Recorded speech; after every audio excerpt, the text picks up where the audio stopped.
everybody. It is a cloudy day here in Southern California, but that's not going to stop us from bringing the heat on the Real Housewives of New Jersey Season 13 Reunion Part 1. But first, let me introduce you to my co-host with the most, Ronnie Jr. Hey, Ronnie, welcome to the show. I didn't do a temperature check. Oh, that's a funny word. But I feel like it's a little warmer here. It's not like a hot East Coast day, but Okay. I know that when I was getting ready for the show, I was like, oh, I'm kind of like sweating now. I'm a little bit heavier of a guy, but I think like there's a little humidity that is lurking. And over the long weekend, like being in the sun, like I feel like the warmth is a little bit more than where you're at right now. Oh my goodness. Let me tell you, you made the right move when you went to New York City. And for those of you that don't know, Ronnie Jr. is in New York City pursuing many projects that he's working on. As we know, he's had a 20-year career span in the TV industry, a lot of it having to do with New York City itself. You did American Latino television. You did radio stuff too. American yes, Latino TV. There was a TLC network episode, a Mundo's yes, show with the late. Well, she wasn't on it, but it was the production of the late Jenny Rivera. yes. And then radio on top of radio on top of radio everywhere. A lot on the West Coast, though, to be honest with you. And then a lot of times now, every once in a while, if you squint, as Wendy Williams used to say, you may hear me with. Jonesy in the morning, my dear friend now, my new friend Jonesy for 94.7 The Block, which has been a lot of fun because she's got a new song called Calling All Ladies. Now, does she mean calling all ladies like all the Jersey housewives? No. Oh, I mean, I can't speak for her, but she means the cooler girls, the pretty girls, like a Melissa, like a yes, Margaret, like a yes. Dolores. I don't think she means calling all ladies like a Teresa, but I can't speak. I don't know. So let's get right into it. Let's talk about about all the ladies. I just want to casually graze over the looks and then we'll get into details with it just in case anybody hasn't seen them as of yet. We will start with our queen Dolores. Super gorgeous. These are from the Bravo Insider. They were released about a month ago when the reunion was shot. And we're going to move on to Danielle. We're going to do just the main cast members today. And then we're going to move on to Rachel. I think Rachel was stunning. She is like a modern day Belle in this dress. Teresa, I will say, despite our issues and despite my disagreements with her, she knocked this out the park. It was the best reunion yet. Not to mention, not best of reunion look yet for her. Not to mention possibly the end of an era, but we'll get into that. And Melissa, of course, always gorgeous. There was definitely, I feel, a hidden message with this look because there was a hood attached to it. So right off the bat, we're gonna get into it. Yeah, Melissa was in Walter Mendez, and you know the shows because there are 3 reunion episodes. They are edited differently sometimes in each of the episodes, so they kind of do it in a way where if you're team this, team that, and it's not necessarily just for Jersey, but across all franchises, you get to get really excited about somebody. So if you were a Melissa Gorga fan, this was definitely your episode. And to me, one of the more regal experiences was she really was the last person to come out on set, which is usually a nod to how appreciated you are to the network and on the show and your value, but also in true J-Lo of Housewives fashion. I mean, she just worked the camera when she was walking up in the hood. And like I said, the designer is Walter Mendez, and all the cameras were behind her, and just the entourage. She just looked like the star that she is, and she's went through a season that's been like really challenging. We'll get to it, but I think she had a nice vibe. Russell, we know that we enjoy her, but I think she had a nice disposition about herself, like, let me just go for broke because what else can I do? You know what I mean? Yeah. Like I've been in the face of a lot of stuff. Yes. I'm just going to give it up the best of my ability. And I really, of course, enjoyed her this episode.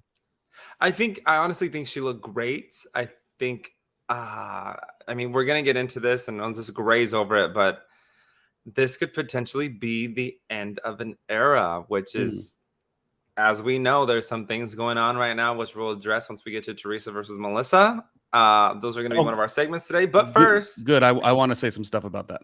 If you are having a mimosa or a screwdriver this morning, our word of the day is going to be family, because that was mentioned a lot during this reunion, this first part of the reunion. So if you hear this word, go ahead and take a sip of your adult cocktail. If you are below the age of 21 and you are in the United States, have some water so that you're not thirsty. I'm gonna have the water today. Usually I'm a drinker, but today's the water. I'm trying to purify my essence, my skin. I want to be glowing for this summer. Yes. It's all water today. I would be having a drink myself, but I'm actually heading over to Orlando later, so I need to be responsible and get through the airport accordingly. Okay. So right off the bat, Danielle versus Rachel, this battle we've seen go all season long. And actually, it surprised Andy Cohen that this issue between the two women lasted this long. What is your take on that? Danielle does okay, but Danielle's playing for a different audience. I think she gets a little, she validates herself. I mean, I can't speak for her, but I'm saying I think she thinks she's doing something so amazing when she's the type, I'm trying to think who she reminds me of, and if I say this other person, it's gonna mess everything up. But she reminds me of somebody who was so outrageous. A lot of people liked her. I did not, this other person. And when you are so outrageous, maybe one thing will land, but just on a human level, like you're really just not really a fun, easy hangout. You know what I mean? Like she doesn't really communicate that well. She looks in distress quite a bit, and she's the opposite of unbothered. She's very bothered. But in the new era of where Housewives is, she not only is gorgeous, she not only has a wonderful family. I mean, everything from the hot husband to the kids being so fun, and she's generally fun. But I think she does need a little bit of help in the essence of how she presents herself, because she keeps, and we've said this all throughout our season, she keeps presenting this panic excitement that she can't really control. And one of two things happens. People are going to either get under your skin and keep nudging that because they know you really can't, use your words, or you're going to have to be about the action that you keep sort of alluding to. Like you get so hyped, you get so excited, you got to take yourself out of the room or else.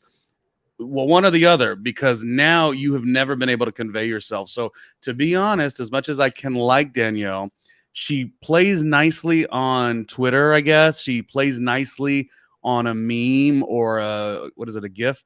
But that's because she takes so many shots and she's so asinine so much. But it doesn't mean she's consistently cool and fun on camera. But some of those things do play very well on Twitter. As we've seen some of the most bogus housewives do really well on Twitter, such as like a Jennifer Aiden, actually. Yeah. But Rachel ate her up. That's the thing. Rachel in her unbotheredness. I don't know if you agree, Russell. Rachel so smoothly, like Rachel was like she was like getting up from a nap, looking like Belle from Beauty and the Beast, and she was like, "No, honey, ba ba ba ba ba." Like she did it so effortlessly, and that is why a lot of people fell in love with Housewives from the beginning. We went to this new stage of Crazy Town, but Crazy Town doesn't always make good television in the long term, in my opinion. I think, well, first things first, let's point it out. Andy Cohen, right off the bat, stated that he was so surprised by the way Danielle presented on camera this time around. So Danielle had walked off of many scenes, got hypersensitive in many scenes, and Andy Cohen said, "I thought you were going to be the type that was going to get into it when it came to these disputes between the ladies on the show." But she consistently walked away. And one person who pointed that out was Joel Gorga. After the Storehouse barbecue, he said she always runs away because that's what he was seeing. That was a common factor. And so as much as she says she's down for the dogfight, for lack of better words, she has yet to stand her ground and actually make it happen. So, I do like her. I do like her, but we got to call a spade a spade. And unfortunately, this season, we did not see any consistency of stand your ground and really kind of, just get in there and do the work and really either shut people down or have your own back despite, any disagreements. And I was a little disappointed and let down this season. We would know better if we're getting another season. And like I mentioned before, this is potentially the end of an era because the whole issue between Teresa and Melissa, The Real Housewives of New Jersey season 14 has been put on pause indefinitely, unfortunately. So we need these ones to figure it out. I mean, hey, what happened? What? We're Sorry. here. Oh my gosh. Now Danielle's PR rep is Hot off calling. the press. Okay. Oh, wow. Ironically, this call is from Jersey itself. So we're going to leave that.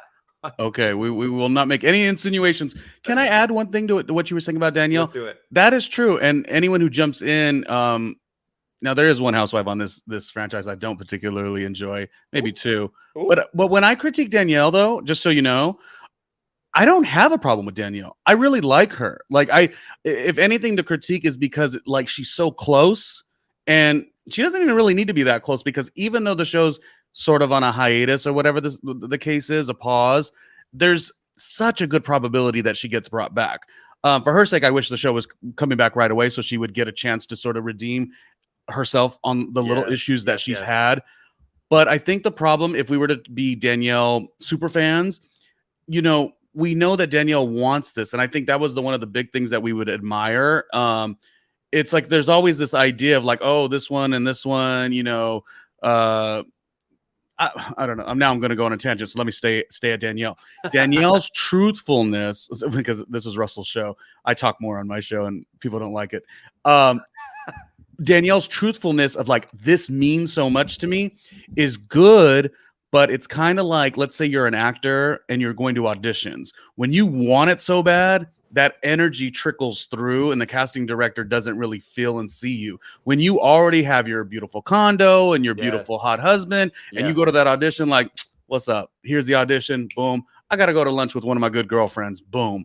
You usually book the role. When you're like, oh my God, my water is, I got to pay my water bill. My lights are about to get turned off. And you do an audition and I won't call it thirsty because I've been in the position probably recently as well.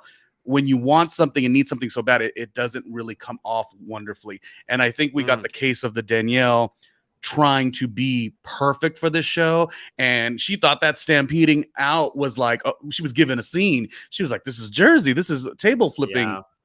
Scratch that. Table nudging energy. So she thought she was doing something. And the further you are, even though it's reality TV, I've had 3 reality TV cameras on me, just granted, albeit episodes only. Well, one was a couple. I understand your mindset goes into the space of having to perform or not perform. And because she already did the one show, How to Be MTV's True Life, Staten Island or whatever, I feel like she knows what she did wrong the first time. So she tried to overcorrect here. And it didn't fall as fun to watch as Rachel. The Rachel. I love the Rachel. She was effortless, Russell, and so beautiful. You know what? Like, stunning. And even though her dress was like big and fluffy, the satin center of the dress really gave it shape. Yes. So it really just complimented everything about her. Like, gosh, she did so well this season, considering, as far as I know, there's no prior experience with reality television. Now, even though Danielle has prior experience, she almost has this image to upkeep where that's where she started. I'm a Staten Island girl. So she almost kind of has to keep that energy and then pivot. You know, you don't go from being a Disney star to being, you know, a reality star. To say, like, if you want to catch my drift, you don't go from being a Disney star to being Miley Cyrus. There's those rough middle parts that you have to go through. And I feel like Danielle's season 13 is very much that. She's going through the middle parts of really trying to figure out how she can separate herself from being maybe so aggressive and really kind of be the good-hearted person and step with that foot in and get used to having cameras in your house every day for 6 months, 6 or 7 days a week, having cameras around your kids and what that influence is going to do to your children, having cameras in yours and your husband's relationships and the conversations you're having, also having cameras and confessional interviews interfere with your friendships for the first time, which is what we're really seeing going on right now with Danielle and Rachel, is that their candid interviews in between scenes are really what's kind of hindering their relationship at this point. And I want to move on to a Dolores check-in because this segues right into that.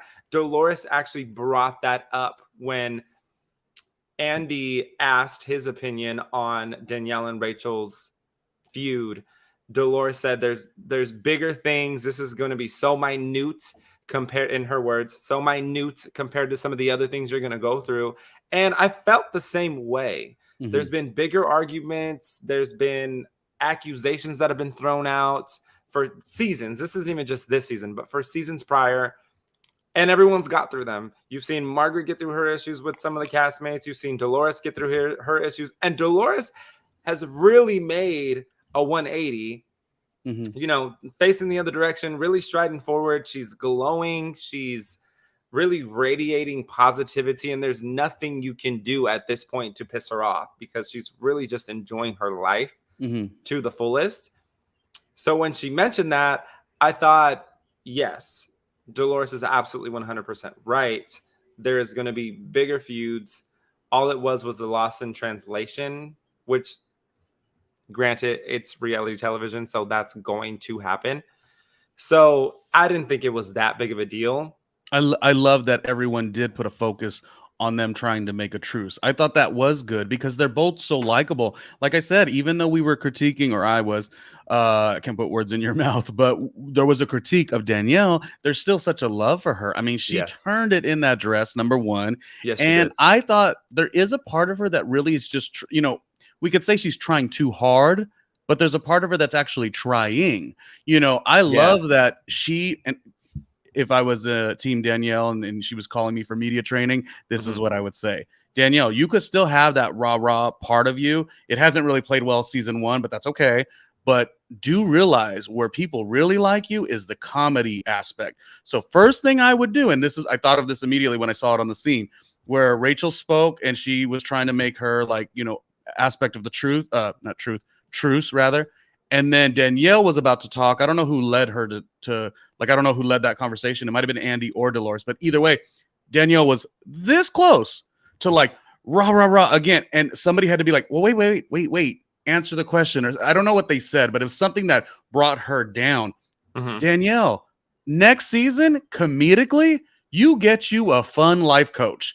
And let's see. Yeah. Let's see. Oh my gosh, that's gold. Yes. Danielle, okay, with an etiquette lesson. And again, she's not this wild girl anyway. Yeah. But the humor is what we fell in love with her. It's nothing wrong to have duality to your character. But I think that's where she should go next season. I don't know, I'm even kind of feeling it in my head.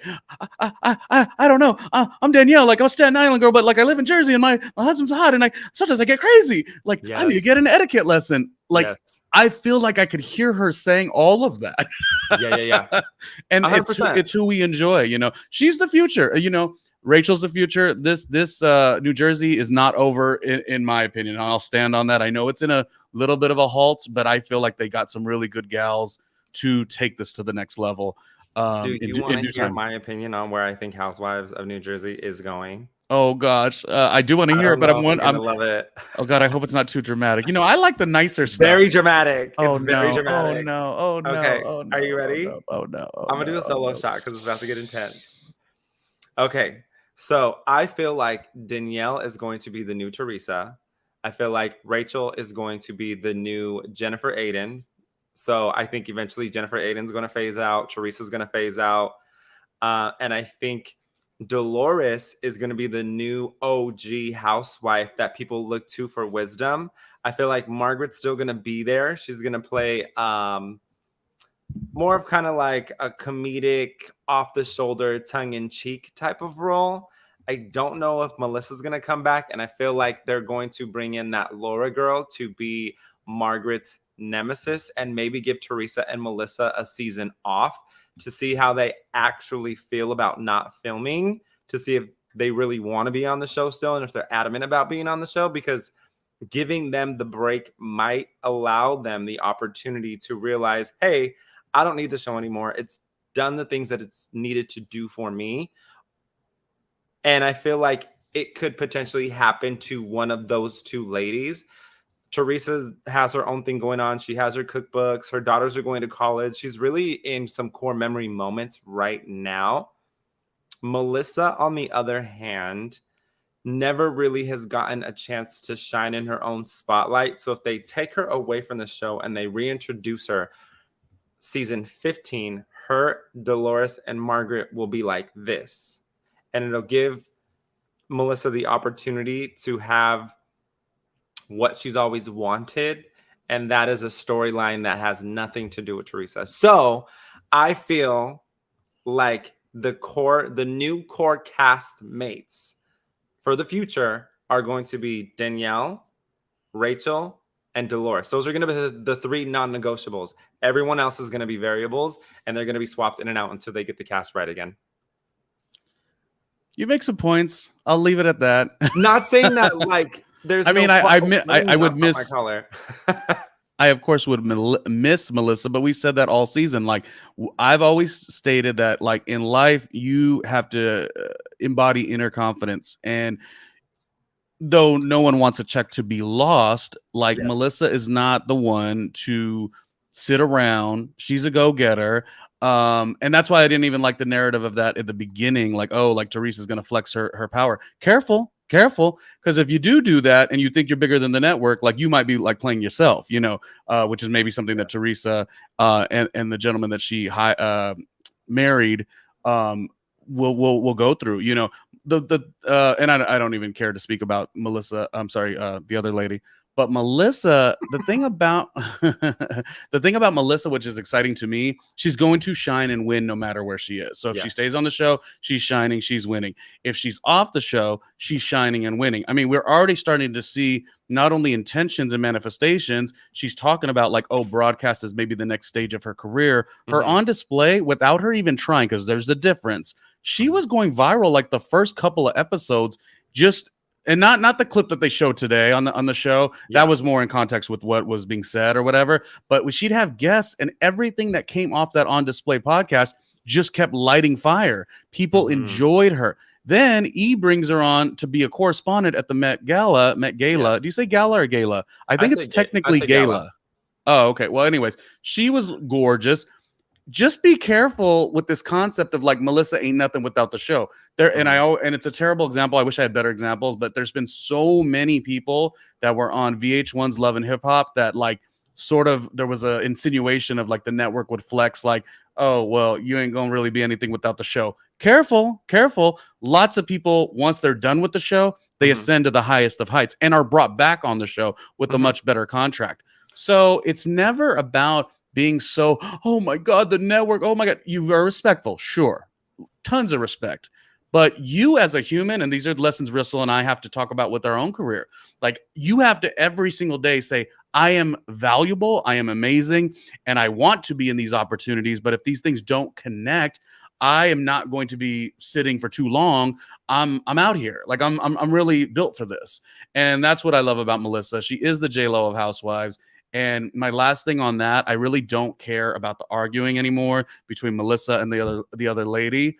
But I think most importantly, I do want to make mention, because narratives have changed throughout the beginning to the end, where a lot of people are like, they were so quick to judge Melissa, like Teresa's kicking her off the show. And then now the show airs and Melissa kind of gathered this other lady quite a bit. Honey, you're not from Beverly Hills. Let's get some class and decorum. I know you don't like me, but let's try to have some composure. I think one thing people got to say, and I'm not doing, and I'll wrap it up. Sorry, Russell, I talk so much. No, you're totally fine. I'm not trying to say that I'm making a proclamation of either or. I would love Teresa is her name, and the guy she married. I'd love for them to stay on the show, and I would love Melissa and Joe to stay on the show. But what I am saying, don't wash off the concept of Melissa has no storyline without Teresa. What you've got to understand, the network would be making a gigantic decision to take off. Say you don't like Melissa and Joe. You've got to really think about that. So even if you're like, oh, Melissa, storyline, did she talk to Andy before behind Teresa's back? Whatever you want to break down. Because Russell recently, not super recently, but he had worked on a series on the Peacock streaming platform called Create the Escape. It's a wonderful show. It's the antithesis of the drama that we get on Housewives, but it's still in the NBC Universal family. He was a design expert. So Russell and myself, we both know our way around television, radio, et cetera, et cetera. And you will know, How? Oh, that was fun. Look at that. Look at you, Russell. How was that? That was a good experience. Yes. It was a good experience. Absolutely. I've made some lifelong friendships. I do have some mentors now. And as we know, anybody that's gone to school for television broadcast or media studies always is looking for mentors. So the fact that I was able to get them uh, from that experience was a huge blessing. Matter of fact, Suicide, who was the executive producer of Hey, Create the Sue. Escape, is actually wrapping up a project that she's working on currently in Washington. So kudos to her. She does have an Emmy under her belt. She's killing the game. And Mhm. I'm actually working on my own project as of Hey. right now that I would love to bring Sue on if the opportunity presents itself. Right.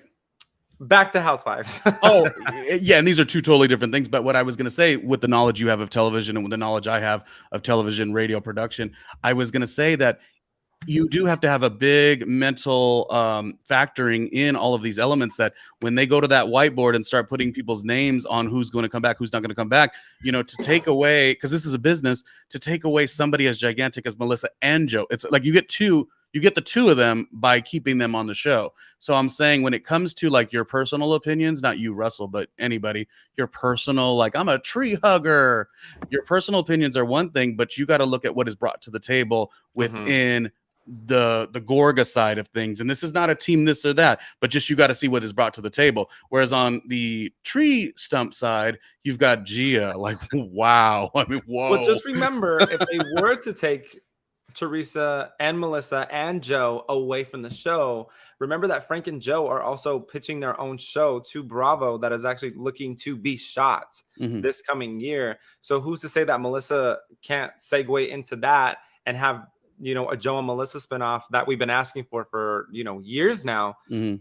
As we've seen Candy Burress from the Real Housewives of Atlanta do, she's probably one of the most intelligent housewives, strategically making moves in her favor just in case Housewives was to go away. She's producing shows on Broadway. She's writing and producing music still and consistently. I feel like I would love to see Candy write Melissa a song and give her the opportunity that she did not get with On Display. I feel like On Display was a good song. It could have been better, Mhm. producer wise. Uh, but Well, that's neither we don't here want to nor do there. all that. Everyone has to start from somewhere. Yeah. But she's also at a different magnitude now, so she can also contact different level of producers in the music industry. Anyways, but Oh, I'm well, saying if real they quick were to before you, take her away, the show will be fine. everyone is disposable, but everyone also has value. Let's just keep it there. Yes. Even the ones I Yes. don't like. But the most important housewife, and then you could get to the next topic. Who? Her name is Kim. All right. The most important housewife is Kim. Kim, keep it moving. That's what everyone needs to do. You cannot become a Jennifer Aiden where, was that cheesy? You can't become a Jennifer Like, Aiden where your whole world revolves around the show, because you're willing to, like, maybe do stuff that doesn't favor your family very well. yeah. Like, this show is short term, relatively speaking, and compared to all that you do. So keep it moving. Never be held to the, like, oh gosh, if I don't do this, the network, like, the network's fine. Yeah. You do like them, you have the respect for them. The show's going to go on with or without you, but hold your value. I really respect people who do that. And to Mhm. me, Melissa is not saying let me go. She's not like saying that, but at the same time, she's like, if you do let me go, watch me work. And Mhm. and Mhm. Russell, that's what, I can't speak for you, but that's what we love about Melissa. She reminds, like, I can't say that I see myself in her by any means. I might see myself in Joe. Hey, jokey joke. Joe. I, I'm just a little hornball. I love me some Joe Gorga. Okay, side topic. Oh. But you know what I'm saying? It's about value. Anyways, this is becoming too much of a kumbaya moment, but Mhm. I just want all these ladies, even Teresa, value yourself. Mm. Like, don't just say namaste, be namaste. Mhm. Moving on. Keep it moving, Kim. Keep it moving, but let's really talk about how, I mean, we can get into the meat and potatoes of Teresa and Melissa, and Teresa accusing Joe of not seeing her in prison but one time. Now, Teresa has been caught, and this was with the cold open. Teresa was caught in a lie during the first part of the reunion because Teresa actually did not allow for Joe to come visit her until it was going to benefit her. And that is on camera. And I will find that. And next episode, we will play that because I'm going to roll all of this back.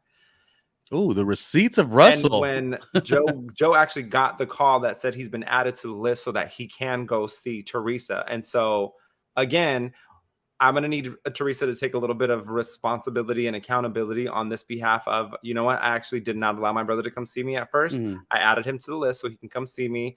Also, I also never asked him to come see me because when you're going through something like that, there's a lot of moving parts. I'm just not going to show up because, number one, I don't want to see my sister in prison.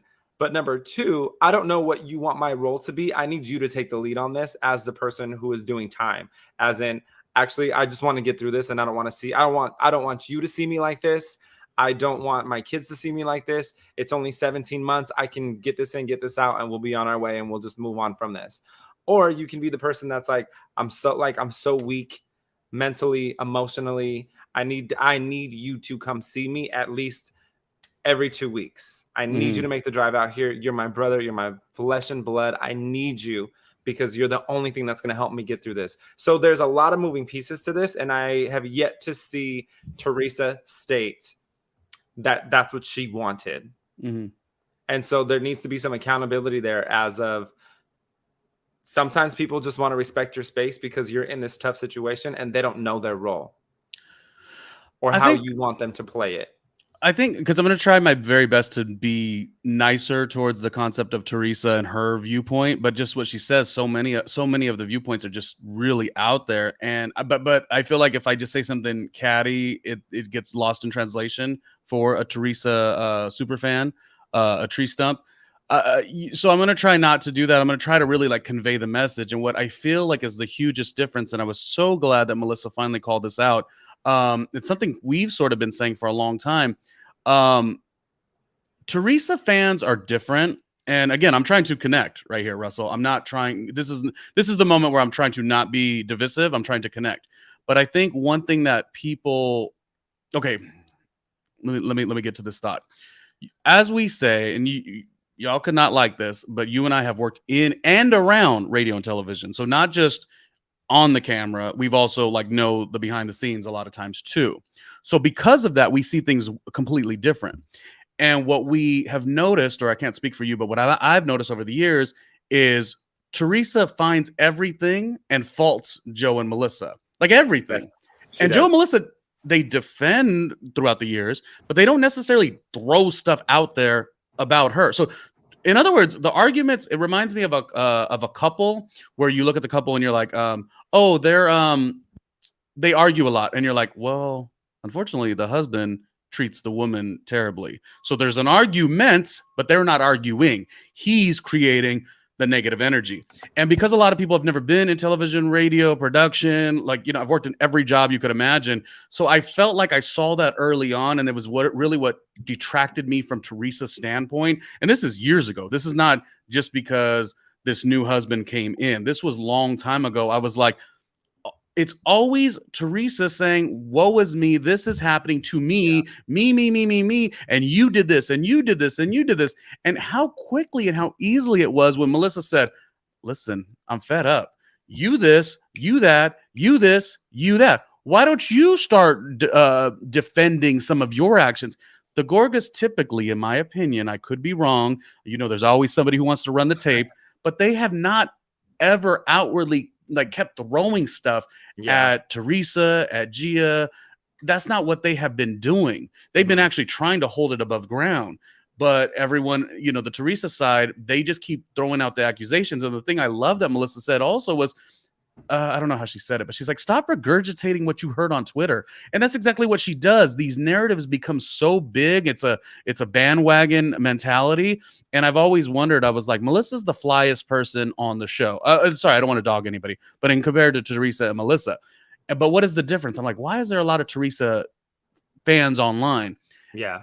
Now the Teresa fans think because we're popping. No, it's not that.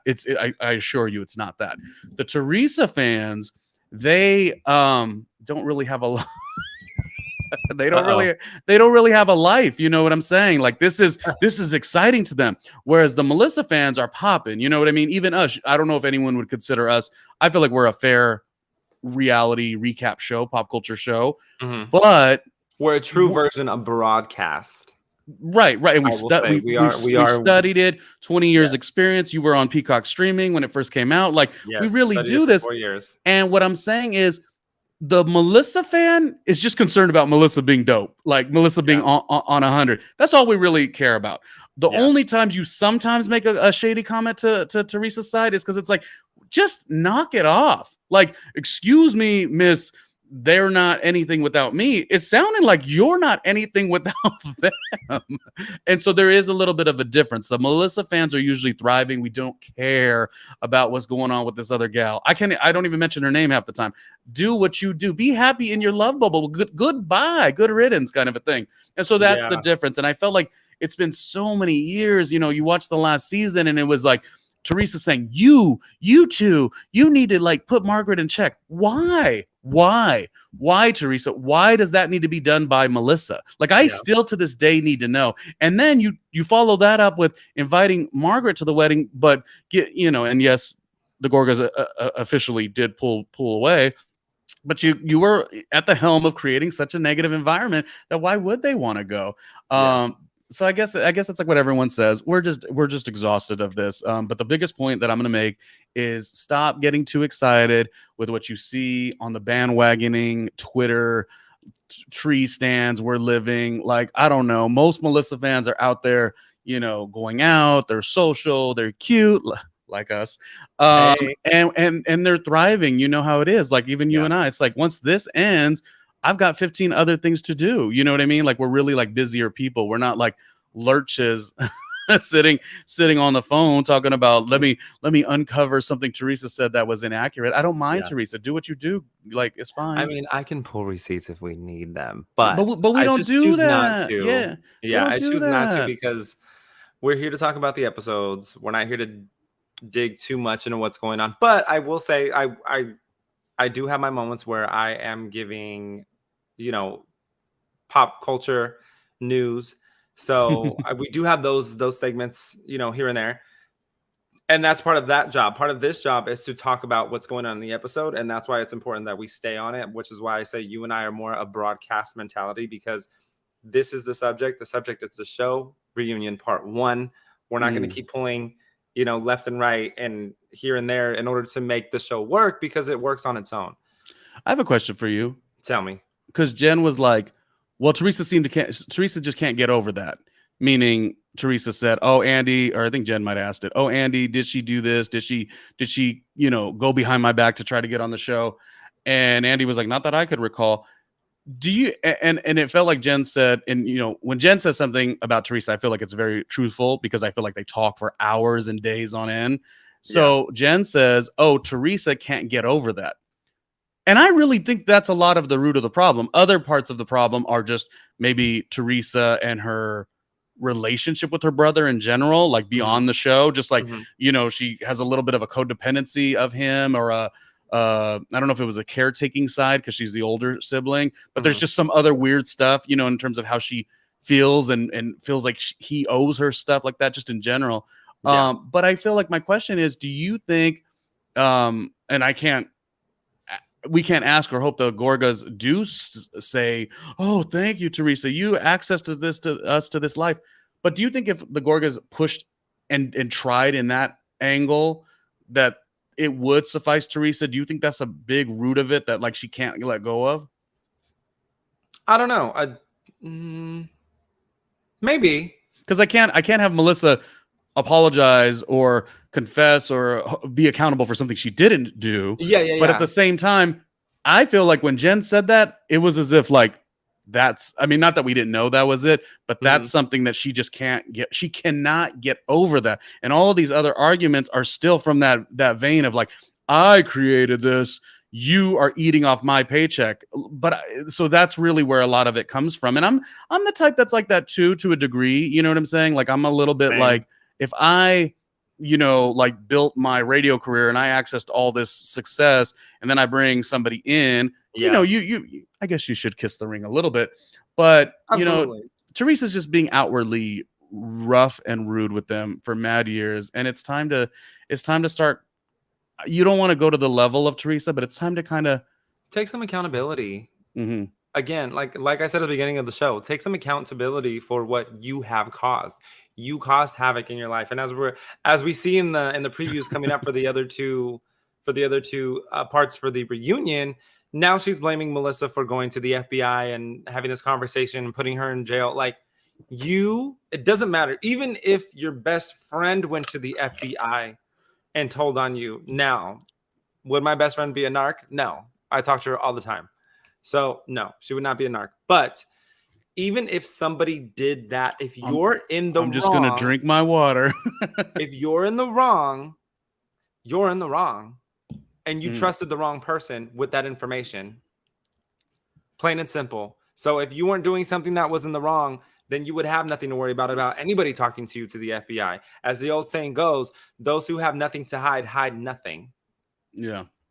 Now, hiding things because you don't want people in your business, just because you don't like people in your business, is a whole different story. And that's neither here nor there. Like, you might just, you hide things from your brothers and sisters, or you hide things from your mom and dad, just because it's like, I don't need you all of my business. Like, you don't need to be going through, my photos on my phone. Like, not even because I have anything to hide, just because, like, you might not understand it, and I don't want to explain it. If I was at a circuit party, I don't want to explain a circuit party to you, because you're not going to understand. It has nothing to do with your lifestyle. It has nothing to do with me hiding it, that I've gone, right? But it's like, this doesn't concern you in any way, shape, or form, so there's no need for you to come across it and then ask me 100,000 questions about why somebody's wearing a crop top. Like, that's just what they do, right? So again, those who have nothing to hide nothing. Meaning, like, these big major things that are being released to the FBI, like, you obviously had something to hide, which is why you were hiding it. Yeah, I'm not going to comment too much on that, just because it is a misfortune that she had to go through, by way of her ex-husband and stuff like that. So I still feel like there's a level of that is very frustrating, very tumultuous, for the entire family and stuff like that. But coming off of that, Hold on, wait a minute. I will say, and this isn't even a disagreement with you, I will say, if you can be in a good place with the person who put you behind bars, and you can answer his phone and hand the phone over to Andy for them to have a candid conversation at the opening of the reunion, there is no reason that you cannot have a relationship with your brother's wife. Plain and simple. It is not that difficult if you can forgive someone.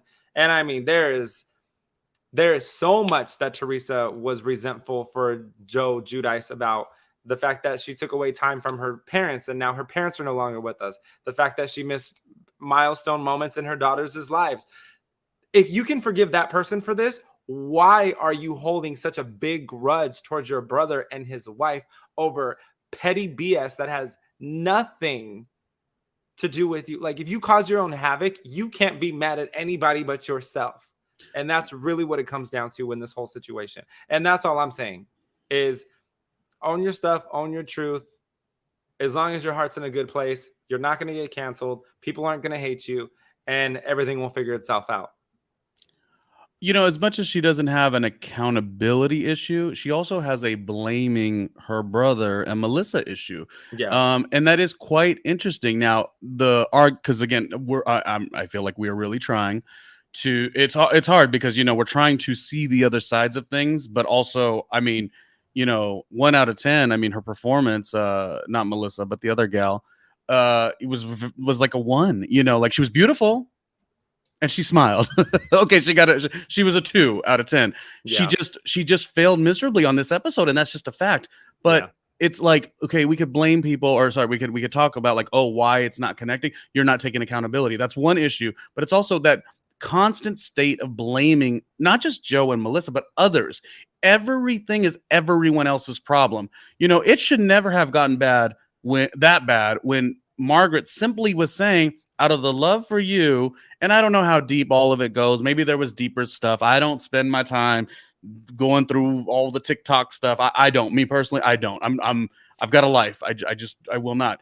But what I'm saying is that last season when Margaret simply asked a question about like, oh, should we be so comfortable and open with this person that you're kind of in a love bubble with? I just have some questions. And then it turns Tree into being so defensive and blaming and blaming and blaming. And, you know, how dare you, Margaret? And how dare you, Melissa, not checking your friend? Like, she has, instead of just having an accountability problem, she has a blaming everyone else problem. Yes. And the biggest thing about this whole thing is when you are a family member, it's a very difficult situation, because if I see, you and I have talked about this on past episodes, so we are, if anything, consistent. If I see my sister, who I adore, and she's getting involved with a guy that doesn't feel really comfortable, that's one thing. I have to, as a brother, you know, she's a smart lady, you know, a 32-year-old. I got to like let my sister do what she does. However, if I simply ask a couple questions and that becomes like, you know, the person starts seeing red because you ask a couple questions, that means there's something, and that's at the beginning of the relationship. Let's not talk about what this relationship looks like in 3 years when the gentleman that Teresa's with, when he really starts shifting her mind and stuff like that. And I gotta say one thing, I don't want to be one of those YouTube podcast type people who are like, that was a setup. Oh God. Speaking of setup, actually, you know, I love a good setup. Good. Speaking of setup, let's segue into Louis and Alexia from the Real Housewives of Miami. I know you didn't want to talk much about it, and we're going to wrap here in about 3 minutes anyways. Okay. So, which I don't want to talk much about this either. Like, we already had this conversation. We don't really like talking about Voldemort in general. Okay.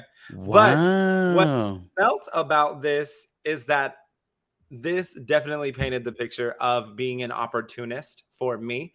If you're reaching out to anybody on Housewives, and the girls on the show said this, including Margaret, Alexia. So again, what I was saying, Louis wanted to go on a date with Alexia via introduction between Melissa and Joe. Okay. So like, let's just do that because he wanted to get on the show. Allegedly, Louis reached out to Joe so that they can get on the show again, despite Teresa saying that Louis did not want to be on the show. So we have two elements. We have 2 for 1, right? So we have 2 things in the corner of Louis wanted to be on the show. So that's, you know, that's starting to add up. And we have 1, which is Teresa saying he doesn't want to be on the show. So you have 2 against 1. And if you cross cancel the odds, you have 1 that's remaining. So you have to disprove that one now. Now, what I really wanted to talk about in this is that, did Teresa break girl code? Because as we've seen on Teresa's Instagram, Alexia and her are good friends, and they fly out to New York and they do things in New York together. Did Teresa break girl code by pursuing this relationship with Louis, despite him originally wanting to go after Alexia? Well, I don't think Teresa knew that. First of all, did she claim that she knew that? She already knew that? I don't know if she would have known that. But I feel like that conversation would have come up at one point with how close her and Alexia are. I love Alexia. I know people ride on her on Housewives of Miami, but Larsa, Marisol, Alexia, I enjoy them all in a way that I've never been able to ever enjoy Teresa.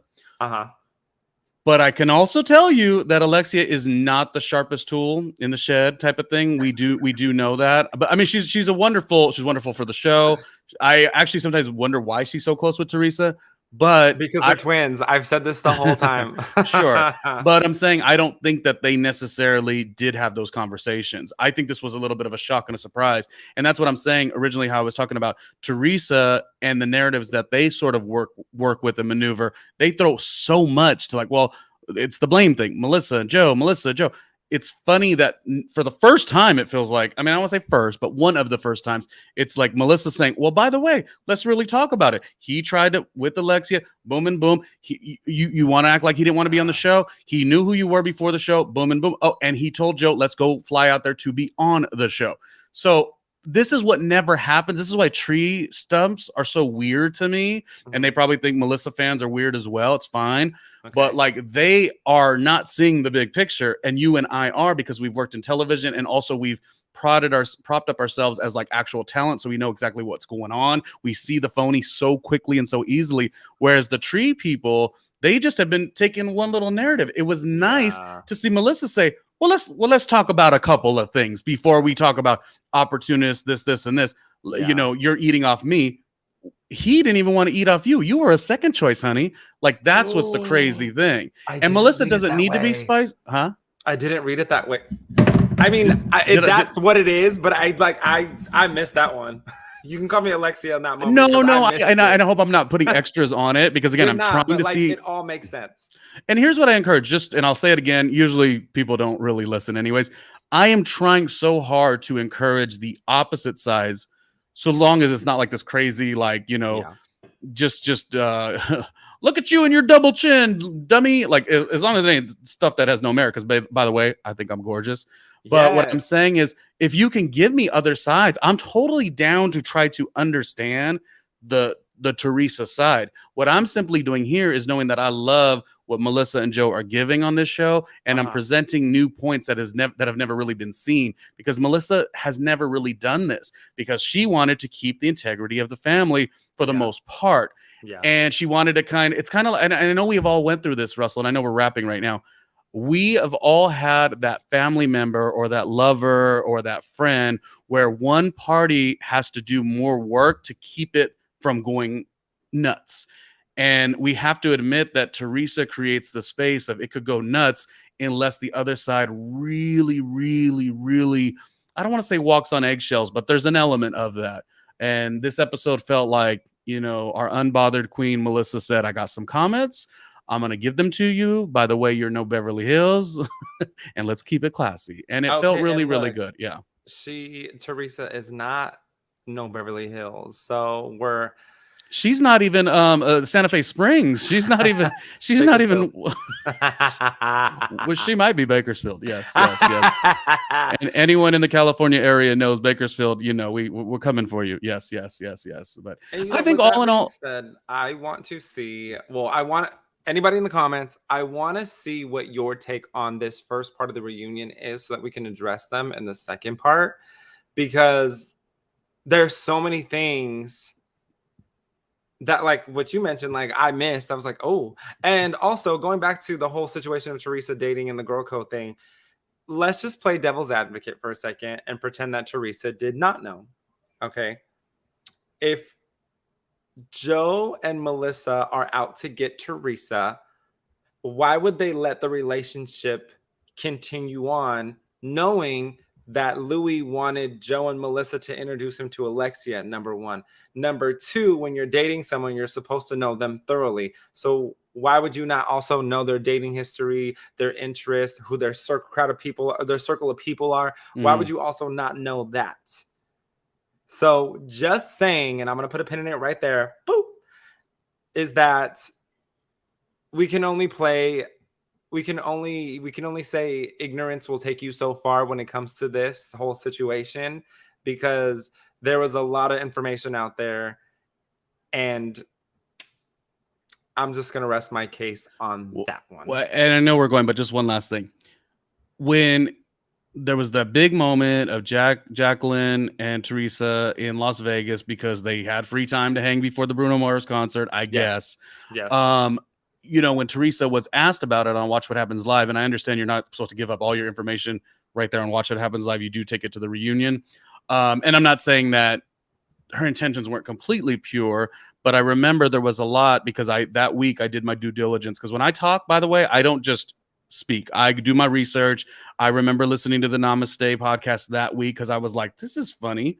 Like that Teresa would go side with somebody who she does not side with, Jacqueline, unless it's to come from Melissa. And I wanted to hear that. I wanted to hear her, how she was going to word that. And she worded it in a way that was scripted, because it was exactly what she said on Watch What Happens Live. Oh, it wasn't about anything. It was about her son and Louis' son, and we needed a bond over that. I don't want to say that part is not, I'm going to be respectful. the sons thing is for sure an element of it. So I'm going to be Yeah. insanely respectful on that level for sure. But Yeah. you got to be honest. That's not what that meeting was. That meeting was going to find somebody who despises Melissa, let this person who's been out of the orbit, and I'm not even knocking Jacqueline per se, and taking the information that you feel could flip and spin a story and then use it to your advantage. And I got to say, even to your friends, it fell flat. Even Jen and Danielle were like, not that much like, yeah, girl, you got her. It seemed tacky. And you know what it also seemed like? If I was a friend of somebody who could do something like that, it's like they can do it to me too. You know what I mean? Like they could throw me to the wolves, grab me back, use this information against me. I know we're rapping, but Russell and I have said consistently that the way you talk about people in front of your people is so valuable. Russell and I have never, we may have shitted on a couple people simultaneously, like, oh, that cornball.